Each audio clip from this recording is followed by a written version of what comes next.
안녕하세요. 김관세사입니다. 오늘은 초보 수입자분들을 위한 세 번째 영상이고요. 세관에 수입 신고를 할 때 어떤 서류가 필요하고 어떤 부분을 확인해야 되는지에 대한 내용을 준비했습니다. 궁금하신 분들은 끝까지 시청해 주세요.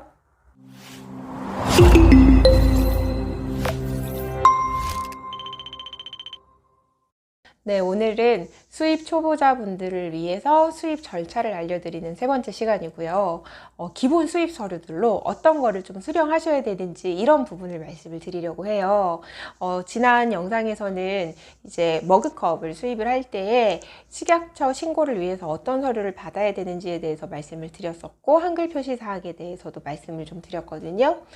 기본적으로 이제 무역 거래를 하시기 위해서 가격적인 부분이라던가 선적, 아니면 어떠한 이제 결제 조건, 인도 조건 이런 것들을 협상하시면서 많은 것들이 결정이 되고 샘플을 받으시게 되는데, 이 샘플을 받고 나서 내가 마음에 들었다라고 하면 이제 식약처 신고를 위해서 어떤 서류를 받아야 되는지 지난 영상에서 말씀을 드린 부분이고, 이제 기본적인 일반적인 수입 신고도 세관의 신고도 당연히 하셔야 되기 때문에 서류를 세관 신고를 위한 서류를 또 받으셔야 될 거예요. 이때 받으셔야 되는 첫 번째로 발행될 수 있는 서류가 바로 커머셜 인보이스입니다. 그래서 이 인보이스는 왜 우리가 온라인 마켓에서 물건을 구매를 해도 마이 페이지에 들어가 보면 그런 정보들이 나와 있죠. 판매자는 누구고, 구매자는 당연히 내가 낼 거고 마이 페이지니까요. 내가 구매한 물품은 어떠한 물품이다. 예를 들어서 뭐 셀카봉이다 라고 하면은 그 셀카봉 안에서도 모델 규격이 굉장히 많잖아요. 색상도 다양하고 사이즈도 그렇고요. 그러한 물품 명세가 있고, 그 물품의 단가, 그리고 수량, 그리고 이제 총 금액 이런 것들이 나와 있죠. 거기에 이제 뭐 배송비라던가 이런 것도 부가적으로 추가가 될 수가 있겠고요. 이 내용들이 영어로 작성되어 있는 게 바로 커머셜 인보이스라고 생각을 하시면 돼요. 그래서 판매자, 구매자, 그리고 물품에 대한 정보들, 여기에 이제 좀 추가가 되는 게 선적을 하는, 물품을 선적하는 항구나 공항은 어디인지, 도착하는 항구나 공항은 어디인지, 그리고 뭐 이게 EXW 조건인지 FOB 조건인지 CIF 조건인지 이런 것들이 좀 기재가 되어 있다라고 보시면 돼요. 그리고 중요한 거는 이제 이 서류의 발행 일자와 그리고 그 인보이스의 번호가 기재가 되어 있어야 되겠습니다. 그래서 이 인보이스 자체를 수출자가 발행하는 서류다 보니까 수출자가 뭐 관리하는 번호가 인보이스 번호로서 부여가 될 것이고, 수출자가 작성한 날짜가 이제 그 날짜로서 이제 작성일로서 표시가 되겠죠. 발행일로. 그래서 이 커머셜 인보이스의 보통은 이제 수출자가 발행을 하실 때에 서명이라던가 담당자 서명이라던가 아니면 그 회사의 도장 같은 것들이 들어가요. 근데 간혹 이런 서명이나 도장이 없는 서류들도 오기는 합니다. 그러면 그 서류가 유효한가요? 라고 이렇게 물으신다면, 네, 뭐 무효하지도 않습니다. 뭐 반드시 유효하다 이렇게 볼 수도 없고요. 우리나라에서 수출하시는 분들이 발행하는 인보이스에도 사실 도장 서명 이런 게 빠져 있는 경우 되게 많거든요. 그게 없다고 해서 사실 문제가 되진 않아요. 다만 인보이스에서 이제 좀 잘 보셔야 될 것이 뭐냐면, 결제 통화, 단순하게 그냥 달러 표시만 되어 있진 않은가. 우리 달러 표시만 되어 있으면 당연히 미화라고 생각을 하지만 호주 달러도 있고 싱가포르 달러도 있잖아요. 그래서 이런 정확한 통화의 표시 USD, 뭐 한국 돈이면 KRW, 차이니즈 아니면 CNY 이런 식으로 결제 통화를 좀 명확하게 해주시면 좋겠고, 중요한 건 물품 상세 디스크립션에 대한 부분이에요. 디스크립션을 딱 봤는데 내가 아니면 딴 사람은 아무도 몰라. 예를 들어서 셀카봉인데 막 셀카봉 모델 넘버만 적어 놓은 거예요. ABC-001. 그럼 누가 알겠어요? 세관에서 심사를 하는 사람이 알 수 있을까요? 아니면 뭐 수입 신고를 하는 관세사가 알 수 있을까요? 알 수가 없거든요. 이러한 서류는 나중에 누가 뭐 다른 제3자가 봐도 좀 명확하게 어느 정도 물품을 유추할 수 있을 만큼은 기재가 되어 있어야 돼요. 그렇지 않으면 나중에 이게 뭐 다시 물품이 불량이 와서 재반출이 해외로 돼야 된다던가 막 이런 경우에도 조금 난감할 수 있고, 나중에 만약에라도 이제 환급과 관련한 문제가 좀 같이 이슈가 되었을 때에도 이게 조금 번거로워질 수 있기 때문에, 일단은 물품 상세는 처음에는 물품을 어느 정도 유추할 수 있게, 그리고 가능한 한 좀 자세하게 적어주는 게 좋겠다. 그리고 서류의 발행 번호는 반드시 있어야겠다라는 말씀을 드리고요. 또 하나는 패킹 리스트입니다. 그래서 패킹 리스트는 인보이스랑 똑같이 생겼어요. 근데 물품의 수량, 단가, 총금액 대신에 뭐가 들어있냐면 포장 개수, 그리고 순중량, 그리고 총중량 이렇게 들어있어요. 그래서 순중량은 정말 순수하게 물품의 무게, 총 중량은 그 물건을 포장한 포장 박스, 포장 팔레트 이런 것들 포장 단위까지 합친 무게가 이제 총 중량 그로스 웨이트이 되는 거거든요. 그래서 이런 것들이 들어가 있으면 이제 되는 건데, 패킹 리스트를 작성할 때 사실은 좀 수출자 쪽에다가 요청을 해주면 좋은 것이, 물품이 그냥 단일하게 하나일 때에는 상관이 없어요. 그런데 상자 개수가 제법 여러 개고 물품 종류가 엄청 다양해요. 나는 이제 뭐 온라인몰에서 굉장히 다양한 물품들을 취급을 할 거여서 뭐 이제 다품종 소량으로 많이 담아왔어요. 근데 이게 어느 박스에 어떤 게 들어있는지가 패킹 리스트에 표시가 되어 있지 않으면 혹시나 세관에서 현품 검사 대상으로 선별이 됐을 때 모든 박스를 개봉을 해야 돼요. 그래서 그 검사 대상 물품이 어디 들어있는지를 찾아야 되거든요. 그런데 만약에 이 패킹 리스트에 상자의 번호 1번부터 뭐 20번까지 이렇게 적혀 있고, 1번 박스에는 뭐뭐뭐, 2번 박스에는 뭐뭐뭐, 이렇게 포장 이제 개수의 번호별 안에 담겨 있는 아이템의 어떠한 종류를 좀 구분할 수 있게끔 패킹 리스트가 작성이 된다라면, 세관 이제 심사 과정에서 현품 검사 대상으로 선별이 된다고 하더라도 조금은 수월하게 좀 빠르게 이제 수입 통관을 진행시킬 수 있는 그런 장점이 있죠. 그래서 이렇게 인보이스와 패킹 리스트는요, 먼저 발행이 되면 그냥 나중에 수출자가 보통은 한 번에 주려고 해요, 다른 서류들하고. 그렇게 하지 마시고 일단 당신이 만들어 놓은 인보이스와 패킹 리스트 먼저 나에게 줘. 그러면 내가 조금 뭐 수정해야 될 부분은 없는지 한번 살펴볼게. 이렇게 얘기를 하실 수도 있어요.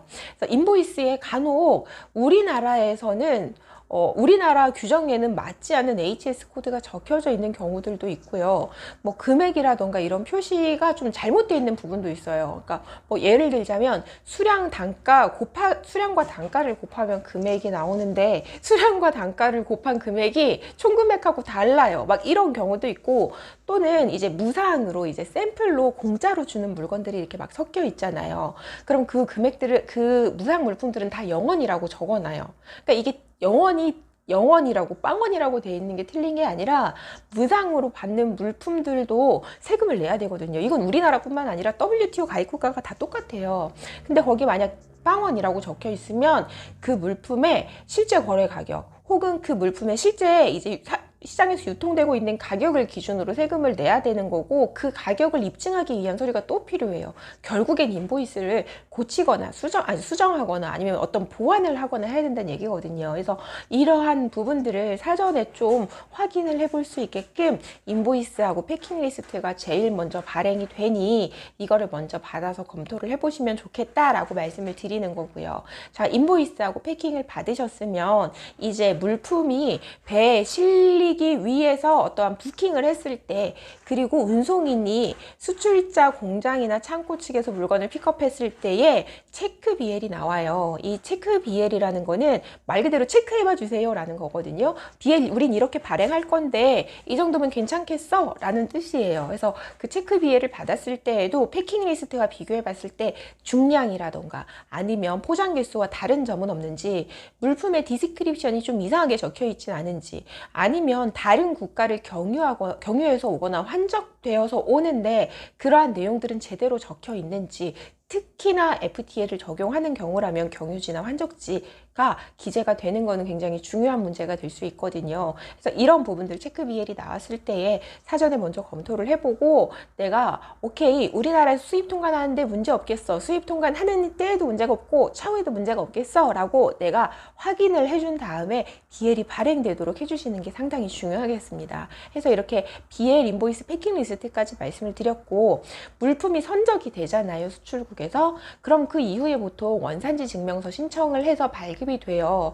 그런데 원산지 증명서 같은 경우는 그 어떤 국가도 일단 한번 발급이 된 거를 수정하는 건 쉽지 않아요. 원본을 다시 되돌려 줘야 돼요. 그 기관에다가. 물론 이제 EU라던가 미국, 터키 같은 경우 이제 수출자가 직접 작성을 하는 거기 때문에 그런 번거로움이 없지만, 아세안 국가라던가 중국 같은 경우, 우리가 이제 거래량이 굉장히 많은 국가들이잖아요. 이런 국가들은 이제 뭐 관세 당국이라던가 우리나라로 치면 상공회의소 이런 데서 발급을 받고 이제 수정을 하게 될 경우 원산지 증명서를 다시 돌려줘야 줘야 되다 보니까 이게 원산지 증명서 다시 발행되는 게 굉장히 늦어요. 그래서 내가 수입 통관을 하는 시기가 점점 늦어질 수 있다라는 거거든요. 그래서 너 원산지 증명서는 근데 어떻게 기재해서 발행할 거야? 나한테 어떻게 기재해서 발행할 건지 그 드래프트를 좀 줘볼 수는 없겠니? 라고 발행 신청할 때 어떻게 작성할 거야? 그걸 나에게 미리 보여줘 라고 해서 미리 받아보시는 게 굉장히 중요해요. 이게 이 원산지 증명서라는 거는 예를 들어서 한중 FTA라면 중국에서 오는 물건은 중국산 물건이 맞다. 이게 이 중국산 물건은 이 인보이스와 이 BL에 해당하는 물품이다 라는 것이 원산지 증명서에 적혀 있는 거거든요. 그러면 원산지 증명서와 BL과 인보이스 세 가지를 놓고 봤을 때 서로 연결되는 부분이 있어야 돼요. 일단 연결되어 인보이스와 원산지 증명서가 연결되는 부분은 뭐가 있냐면, 우리 원산지 증명서에 보면 인보이스 번호와 발행일이라는 부분이 있어요. 그 부분에 적혀져 있는 인보이스 번호와 발행일이 우리가 최초에 받았었던 인보이스에 적혀 있는 번호와 발행일과 일치를 해야 돼요. 그런데 이게 일치하지 않는 경우가 상당히 많아요.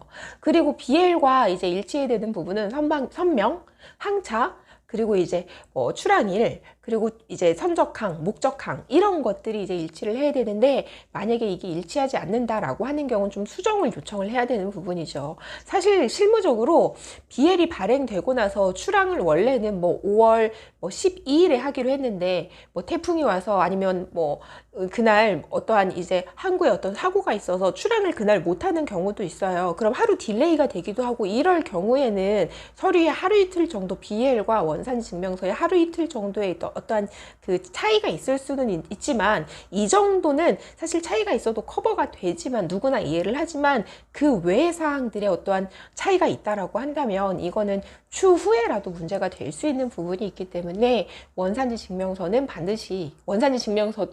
반드시 사전에 체크를 해보는 절차가 필요하겠다라고 생각을 해주시면 좋을 것 같아요. 그리고 이제 수입이 들어오면 화물이 선박이 우리나라에 도착이 되면 운임명세서라는 것이 운송인에 의해서 발급이 돼요. 그래서 나는 C조건인데 왜 운임명세서라는 게 나오나요? 라고 물으실 수도 있는데, 실제로도 많이 물어보시고요. 운임을 수출자가 냈다 하더라도 그 배가 우리나라까지 들어오는데 유가일증료, 통화일증료, 우리나라 배 들어오는데 화물 입항료, 그리고 CY에서 CFS, 보세창고까지 물건 옮기는데 어떤 터미널 핸들링 차지, 그리고 이런 것들, 많은 비용, 컨테이너 클리닝 차지, 다큐먼트 피 이런 것들이 발생이 되거든요. 그럼 이거는 CIF, CFR 조건으로 수입을 했다 하더라도 우리나라 수입자에게 청구되는 비용이에요. 근데 그 비용들 중에는 국제 운송을 위한 부대 비용이 섞여 있는 경우가 많거든요. 그 국제 운송을 위한 부대 비용들도 세금을 부과하는 가격, 그러니까 과세 가격에 포함이 돼요. 세관에 정확한 신고를 하기 위해서도 반드시 그 서류는 필요하게 됩니다. 그래서 보통은 사실 관세사들이 운임명세서 주세요라고 얘기를 잘 하지 않아요. 그렇게 얘기를 하지 않고 그냥 저 같은 경우는 직접 그냥 운송사에 전화합니다. BL번호 불러주면서 이거 운임명세서 나왔을 텐데, 아니면 곧 나올 텐데 나오면 바로 보내주세요. 이거 빨리 신고해야 돼요. 이런 식으로 사실은 요청을 하죠. 그래서 BL 인보이스, 패킹 리스트, 원산지 증명서, 그리고 마지막으로 운임명세서까지 갖춰놓고 세관에 수입 신고를 하는 거예요.